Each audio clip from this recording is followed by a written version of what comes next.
오늘 은혜 받을 하나님의 말씀은 느헤미야 1장 4절에서 7절입니다. 느헤미야 1장 4절입니다. 내가 이 말을 듣고 앉아서 울고 수일 동안 슬퍼하며 하늘의 하나님 앞에 금식하며 기도하여 가로되 하늘의 하나님 여호와 크고 두려우신 하나님이여 주를 사랑하고 주의 계명을 지키는 자에게 언약을 지키시며 긍휼을 베푸시는 주여 간구하나이다. 이제 종이 주의 종 이스라엘 자손을 위하여 주야로 기도하오며 이스라엘의 자손의 주 앞에 범죄함을 자복하오니 주는 귀를 기울이시며 눈을 여시사 종의 기도를 들으시옵소서. 나와 나의 아비 집이 범죄하여 주를 향하여 심히 악을 행하여 주의 종 모세에게 주께서 명하신 계명과 율례와 규례를 지키지 아니하였나이다. 아멘. 오늘 은혜 받을 말씀의 제목은 나라를 위한 애통과 기도입니다. 나라를 위한 애통과 기도. 자, 몹시 슬퍼하며 울며 기도한다, 그런 뜻이죠. 오늘은 우리가 느헤미야 1장 전체를 살펴볼 텐데 정말 우리 한국의 실정과 옛날의 예루살렘의 그 실정을 우리가 살펴보면서 우리는 어떠한 마음으로 오늘 이 삶을 살아가야 되나 하는 것을 살펴보도록 합니다.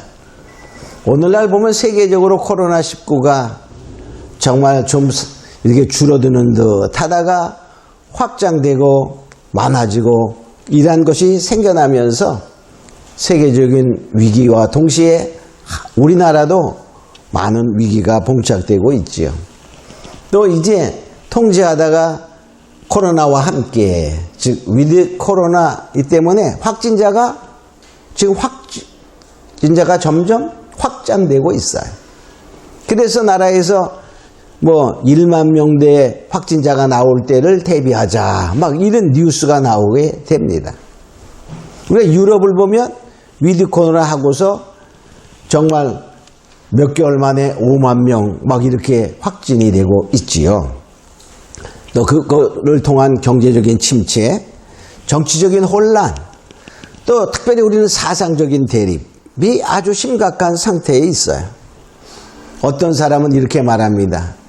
우리가 1945년 해방되고 나라가 서기 전까지 엄청난 혼란의 시대에 있었어요.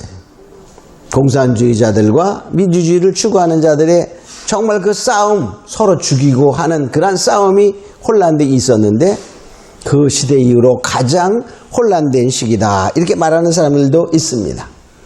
자, 이러한 때에 우리는 어떻게 우리의 삶을 살아가야 되나를 살펴보기 위해서 성경에 나타난 하나님의 사람들, 특별히 여기에 느헤미야가 그 예루살렘의 황폐하고 정말 어지러운 그 세상을 생각하면서 어떻게 했나를 살펴보면서 우리가 정말 교훈을 받고자 합니다. 과연 하나님의 사람들은 나라가, 민족이 어려울 때 어떠한 행동을 했나? 자, 모세를 한번 살펴봅니다. 모세를 보면 이스라엘 백성들이 애굽에서 400년 넘게 종살이하는 그런 시대에 태어나게 되지요. 자, 그럴 때 모세는 뭡니까? 자기는 스스로 그냥 현실에 적응해 살면 잘 살 수 있어요. 왜? 공주의 아들 왕자로서 살아갔기 때문에. 그러나 왕자로 사는 기보다는, 즉 히브리서 기자는 이렇게 말하고 있습니다. 히브리서 11장 25절을 보면 하나님의 백성과 함께 고난받기를 잠시 제약의 낙을 누리는 것보다 더 좋아하고, 그래서 왕자의 신분을 버리고 이제 광야로 도망가는, 거기에서 40년 동안을 살아가는 모습을 보게 되죠. 우린 정말 제약의 낙을 누리고 살 것인가? 아니면 하나님의 뜻을 이루기 위해 고난받기를 즐거워할 것인가? 그런 거예요. 우리 일반적으로 낙을 누리는 게 좋아하죠. 그죠? 이 정도 죄는 괜찮아, 이렇게 하며 살아가는 사람이 일반적인데, 하나님의 사람들은 그렇지 않았다는 것입니다. 또 엘리야를 봅니다. 엘리야는 하나님의 능력을 엄청나게 은혜 가운데 받은 사람이었어요. 정말 그냥 편안히 살면 어떨까요? 왕의 비유를 좀 맞추면서 살면은 정말 편안히 살 수 있는 그러한 하나님의 사람이었지만은 그는 정말 그 민족을 바로 세우기 위하여 850대 1의 바알 선지자, 아세라 선지자들을 향하여 결투를 하게 됩니다. 죽음을 각오한 결투였어요. 그러나 하나님께서 그를 승리하게 하는 것을 보게 됩니다. 또 바로 엘리사, 즉 엘리야의 제자 엘리사는 정말 그 어지러운 그 상황 속에서 정말 이스라엘을 지키기 위해서 하나님의 말씀을 그대로 왕에게 전달하실 때 정말 그 이웃나라 강한 아람 군대들이 쳐들어올 때마다 하나님께서 그에게 알려주어서 정말 이스라엘의 방패가 되고 이스라엘의 병거다 이렇게 말했어요. 물론 엘리사는 전쟁에 나가 싸우지 않았어요. 그러나 하나님께서 아람의 군대가 어디로 쳐들어온다 이런 것을 다 알려주었어요. 그래서 엘리사를 향하여 그 당시 이스라엘 왕 요아스는 이렇게 표현하고 있습니다. 열왕기하 13장 14절에 보면 엘리사가 죽을 병이 들매 이스라엘 왕 요아스가 저에게로 내려가서 그 얼굴을 눈물을 흘리며 가로되 내 아버지여 내 아버지의 이스라엘의 병거와 마병이여. 그러니까 엘리사를 이스라엘의 병거와 바로 마병으로 비유했어요. 자, 그러한 것처럼 하나님의 사람들은 나라가 힘들 때 반드시 죽음을 각오하고 나라와 민족을 위하여 살아가는 모습을 보게 됩니다. 여기 지금 또한 느헤미야도 그렇죠? 정말 느헤미야가 지금 상황이 어때요? 느헤미야라는 사람이 어떤 사람인가요? 이 당시에 술관원이었어요. 술관원이라는 말은 이 당시는 바사, 오늘날 세계사에 나오는 페르시아의 왕 아닥사스다 왕일 때의 사람인데 술관원이라는 말은 음식을 담당하는 거예요. 얼마든지 그 왕을 죽이려면 독을 탈 수도 있는 그런 위치에 있는 사람. 그러니까 왕이 절대적으로 신임하는 그러한 관원이었다 이렇게 볼 수 있어요. 그러니까 왕의 측근 중에 측근이다 그런 말이에요. 자, 그런데 이제 그가 왜 슬퍼하게 되냐면 이렇게 말, 여기 3절에 보면 이렇게 말합니다. 자, 느헤미야의 형제들이 예루살렘에 다녀왔는데 그가 와서 느헤미야에게 이렇게 말해요. 저희가 내게 이르되 사로잡힘을 면하고 남은 자가 그 도에서 큰 환난을 만나고 능력을 받으며 예루살렘 성은 회파되고 성문들은 소화되었다. 그러니까 예루살렘에서 돌아온 자기 형제들이 보고하는데 그 예루살렘에 남아있는 사람들이 다 환난을 당하고 정말 능욕을 당하며 예루살렘 성은 다 회파되어서 황폐되은 예루살렘의 망한 모습을 보고 얘기하는 거예요. 그거를 보면 너무나 마음이 아픈 거예요. 나의 민족이 그렇게 고난을 받고 나의 조국이 이렇게 망한 모습을 보면서 그가 4절에 슬피 울며 바로 금식 기도하는 모습을 보게 되는 것입니다. 그 느헤미야가 여기 1장 4절에 보니까 이 말을 듣고 그 말이야. 예루살렘의 황폐함을 또 자기 민족의 고난받음을 듣고 그 말이야. 앉아서 울고 수일 동안 슬퍼하며 하늘의 하나님 앞에 금식하며 기도했다. 이렇게 말하는 것을 보게 됩니다. 자, 예레미야는 또한 어땠었죠? 예레미야는 그 유다가 이제 남쪽 유다 이스라엘이 바벨론에 멸망당할 것을 하나님이 알려주었어요. 그래서 민족들에게 말하니까 듣질 않아. 그럴 때 그는 그 가슴 아픔을 이렇게 표현하고 있어요.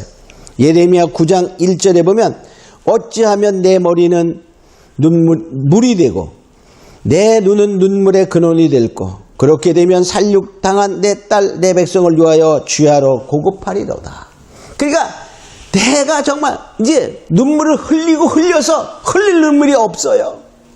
내 머리가 물이 되고 내 눈이 눈물의 근원이 되면 내가 내 민족을 위하여 애통하며 슬퍼하며 기도하겠다. 그런 말을 간절히 표현하는 거예요.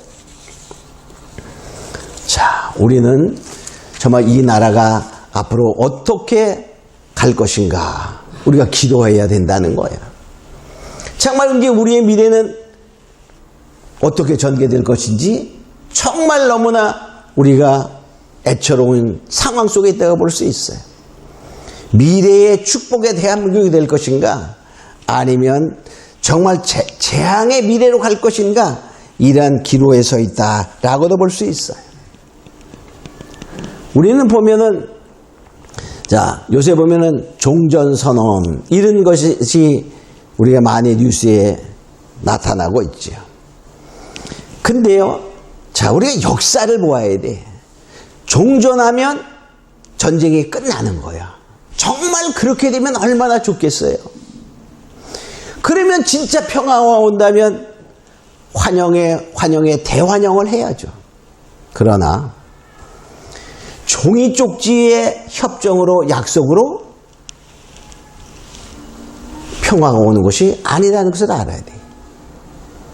만약에 내가 돈이 하나도 없어요. 근데 어음을 발행했어.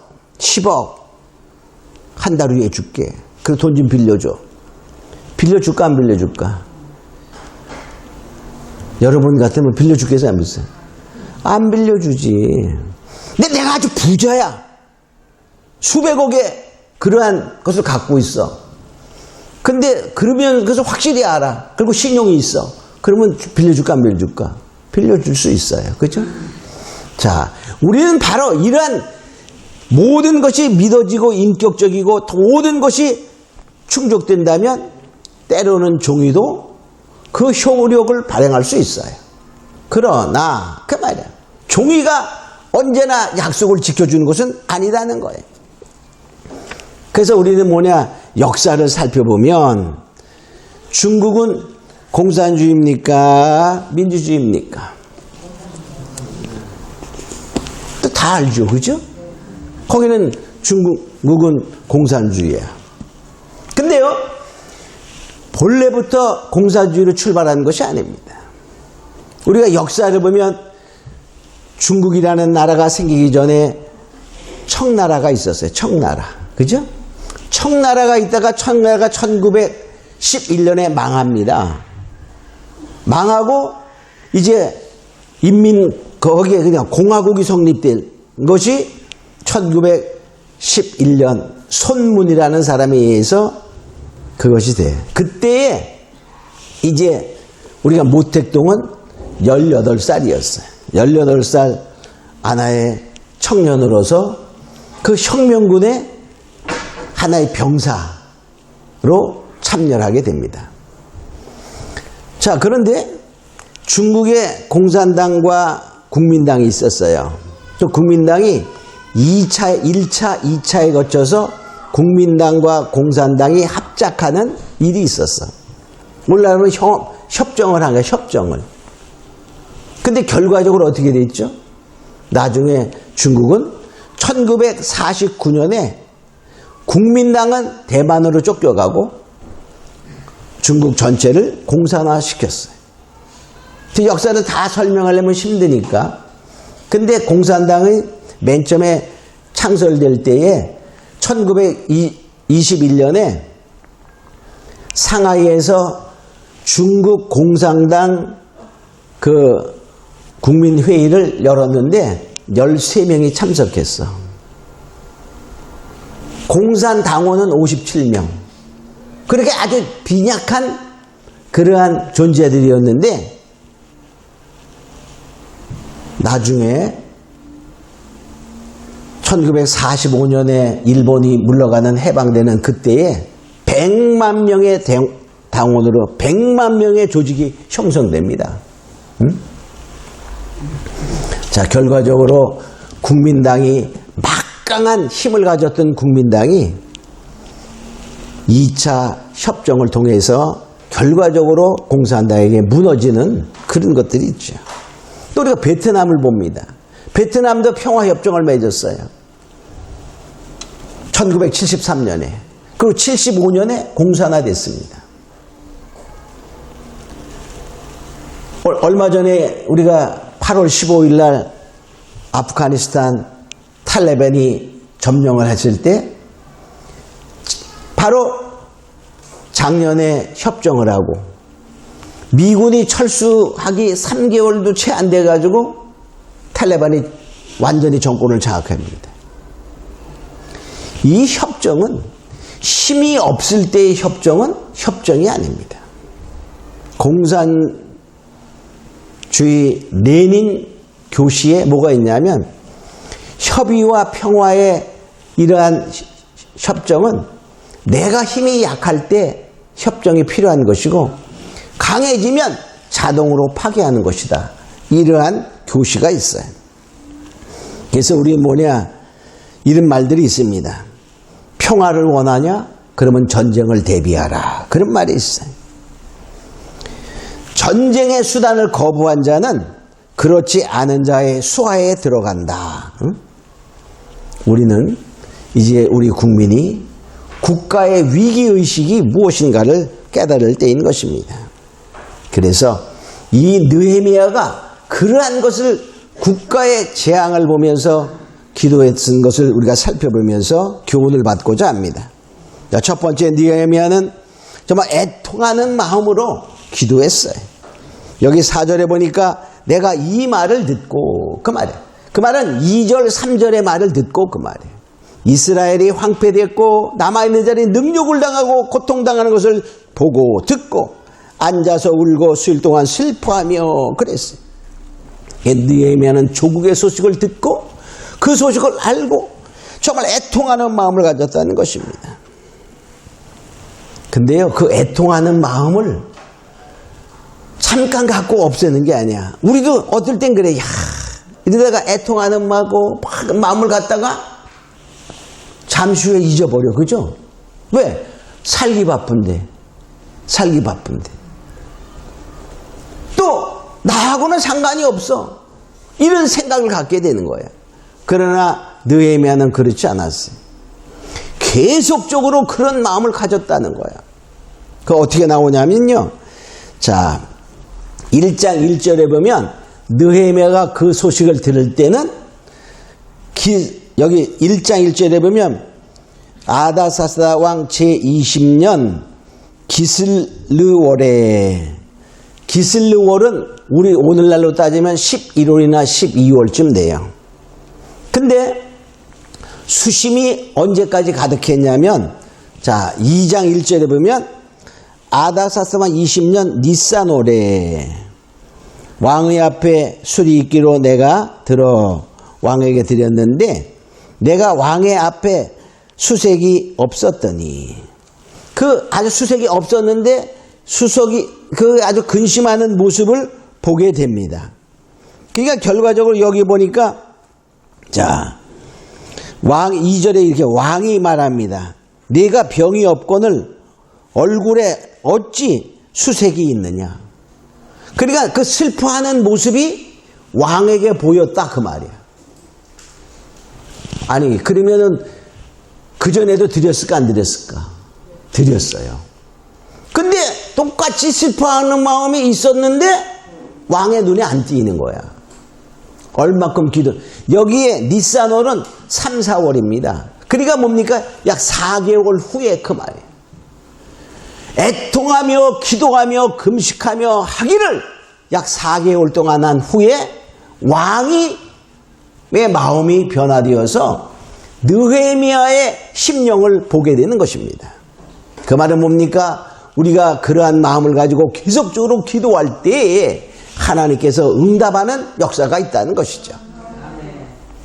그래서 바로 우리는 잠깐 그런 거를 슬픔과 애통을 가질 수 있지만 많은 사람들이 다 잠시 후에 그걸 잊어버리고 생활에 쫓기요. 나하고는 상관이 없어. 이렇게 생각하게 되지요. 그러나 느헤미야는 그 마음이 계속적으로 일어났다는 것을 알 수 있어요. 하나님의 사람들이 그렇다는 거예요. 자, 그래서 우리가 구약의 그 선지자, 예언자들을 아주 연구한 사람 중에 헷셀이라는 사람이 있는데 그 사람은 그 책에서 이렇게 표현합니다. 구약의 예언자들, 구약의 선지자들은 한마디로 말해서 아파하는 마음을 가진 사람이다. 즉 아파하는 마음, 이 일어나는 일들을 통하여 나라와 민족을 위해서 애통하며 마음 아파하는 사람들이 선지자 예언자였다. 이렇게 말하고 있어요. 우리는 내 마음, 나의 마음은 어떻습니까? 우리가 잠시 동안 그런 마음을 가졌다도 다 잊어버리잖아. 그죠? 아닌가요? 여러분들의 마음이 계속 그렇게 걱정하는 마음, 애타는 마음이 있다면 하나님께서 여러분을 주목하고 계시다는 사실을 알아야 돼.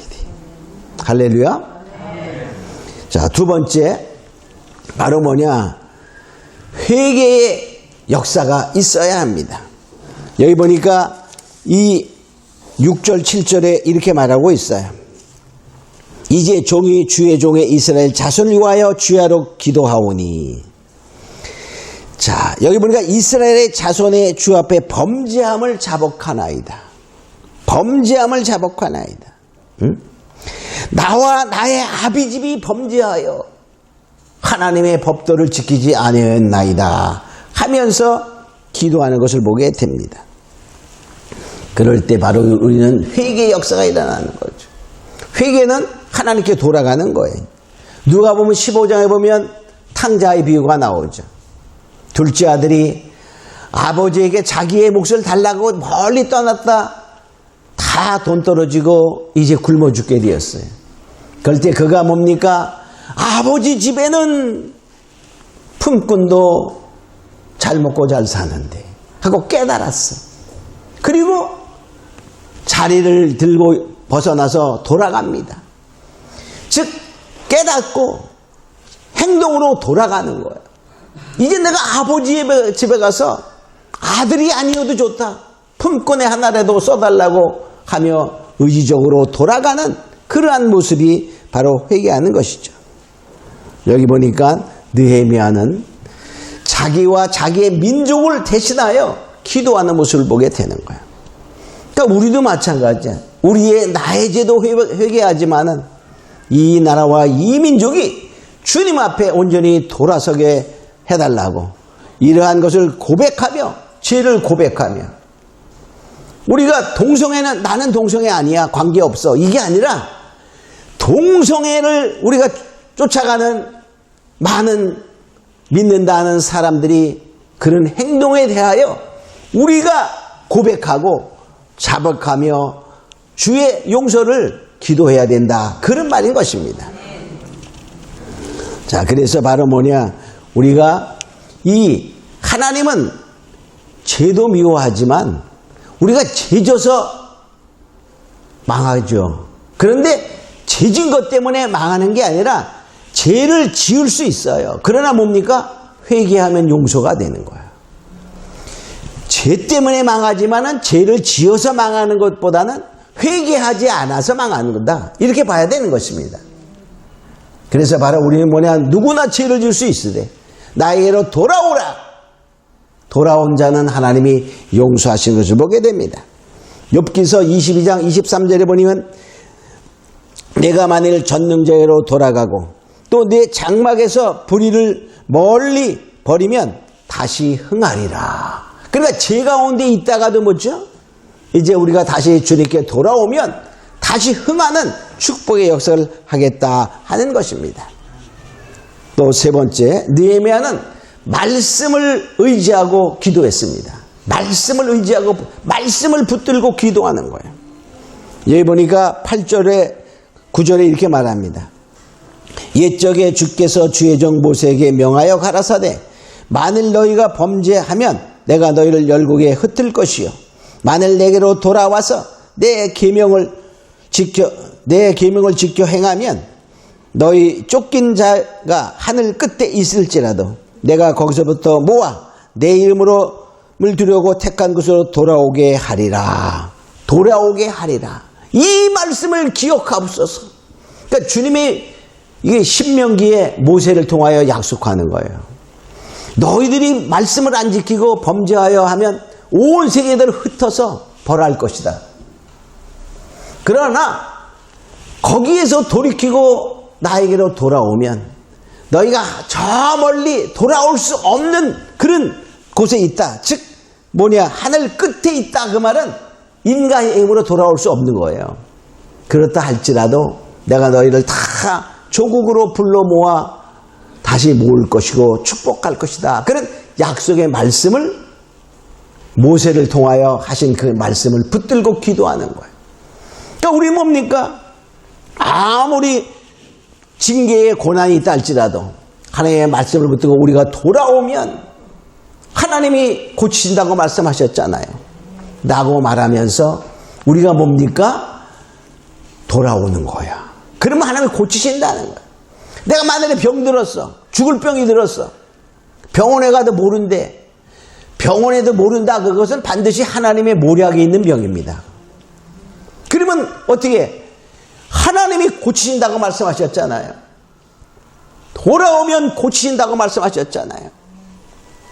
그 말씀을 붙들고 기도하며 우리가 돌아오는 거야. 돌아오는 거야. 할렐루야.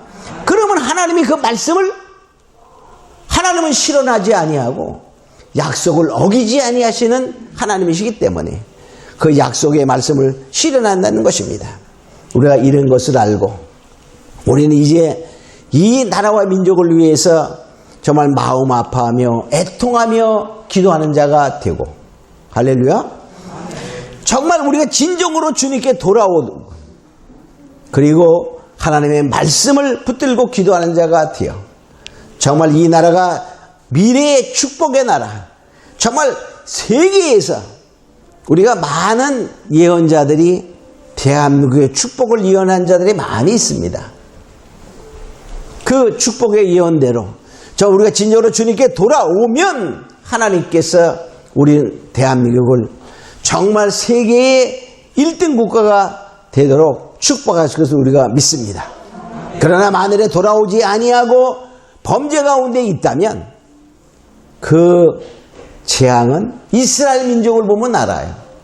이스라엘 민족이 예수님을 십자가에 죽이면서 그 피값을 우리와 우리 자손에게 돌려라 라고 한 그 결과는 엄청난 세월 동안 2000년이 넘게 이스라엘 백성들이 세계에 흩었었어요. 그죠? 수많은 사람이 죽어야 됐어요.